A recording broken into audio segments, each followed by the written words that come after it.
Pada akhir tahun 1944, Jepang terdesak oleh sekutu. Karena merasa keberadaannya terancam, maka Jepang memberikan janji kemerdekaan kepada Indonesia. Sebagai tindak lanjut janji tersebut, maka dibentuklah BPUPKI. Pada tanggal 1 Maret 1945 oleh Letnan Jenderal Kumakichi Harada yang bertujuan untuk mempelajari dan menyelidiki hal-hal penting yang berkaitan tentang pembentukan negara Indonesia merdeka.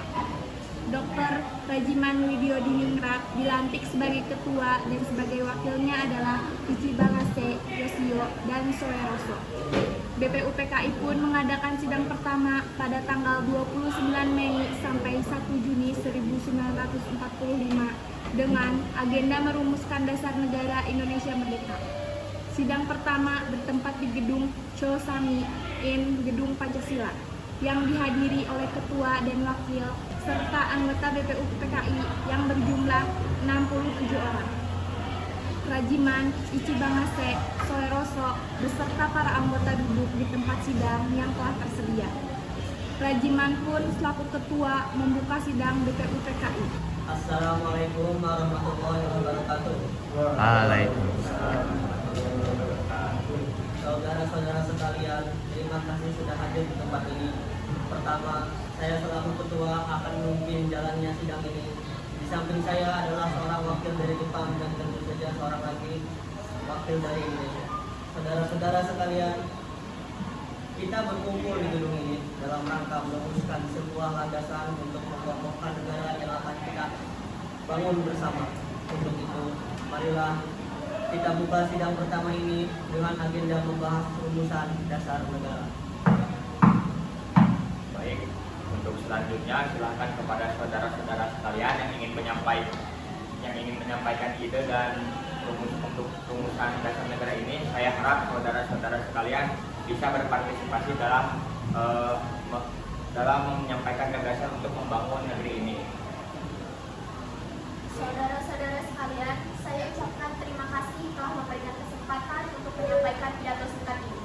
Saya ingin menyampaikan gagasan saya tentang dasar negara.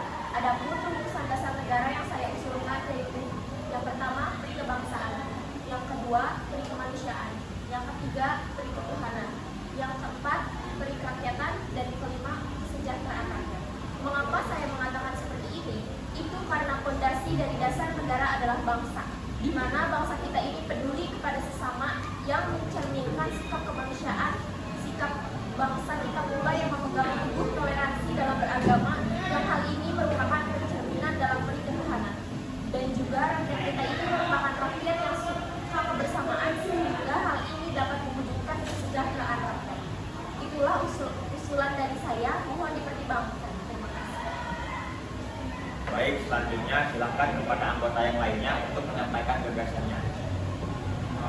Terima kasih kepada ketua beserta wakil yang telah memberikan kesempatan pada saya untuk menyampaikan pandangan saya tentang dasar negara. Adapun rumusan yang saya usulkan, diantaranya ke-1, persatuan, yang kedua, kekeluargaan, yang ketiga, keseimbangan lahir dan batin, yang keempat, musyawarah, dan yang kelima, keadilan rakyat. Demikian gagasan yang saya sampaikan, mohon untuk dipertimbangkan. Terima kasih.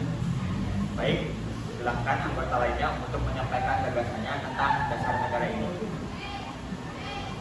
Saudara-saudara sekalian, setelah memikirkan ini semalaman, saya berpendapat bahwa dasar negara kita harus berdasarkan kepada 1. Kebangsaan Indonesia, 2. Internasionalisme atau peri kemanusiaan, yang ketiga, mufakat atau demokrasi,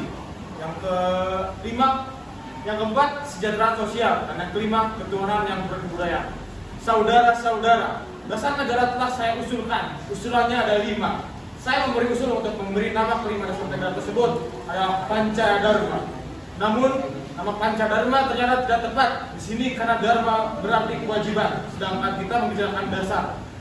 Setelah mendapatkan saran dan petunjuk dari seorang teman kita, ahli bahasa, akhirnya saya memberikan nama kelima dasar negara ini yaitu Pancasila. Panca artinya 5 dan sila artinya asas atau dasar.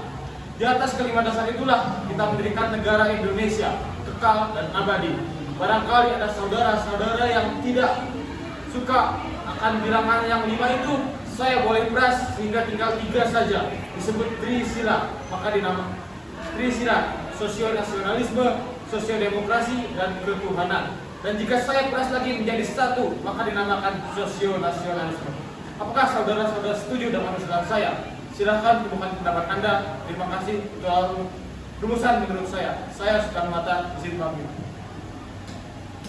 Bagaimana Pak Ketua? Apakah usulan nama Pancasila atau Trisila bisa diterima?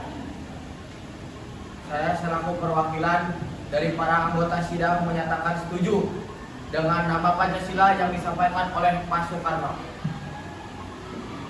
Baiklah, ternyata para anggota sepakat untuk menyetujui pemberian nama dasar negara yang disampaikan oleh Pak Soekarno, yaitu Pancasila. Saya rasa usulan nama yang diberikan Pak Soekarno ada benarnya.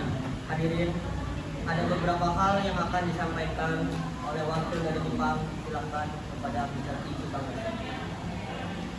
Halo Bu Dimas, selamat siang hadirin. Saya menyaksikan jalannya sidang dari awal hingga akhir dan menerima beberapa usulan yang telah disampaikan oleh para anggota sidang. Saya hanya ingin menyampaikan setuju dengan hasil rumusan tersebut yang selanjutnya akan dipertegas lagi oleh ketua sidang. Hanya itu saja yang dapat saya katakan. Terima kasih atas perhatiannya. Terima kasih kepada Mr. Ichibakase yang telah menyampaikan sambutan sebagai perwakilan dari Jepang.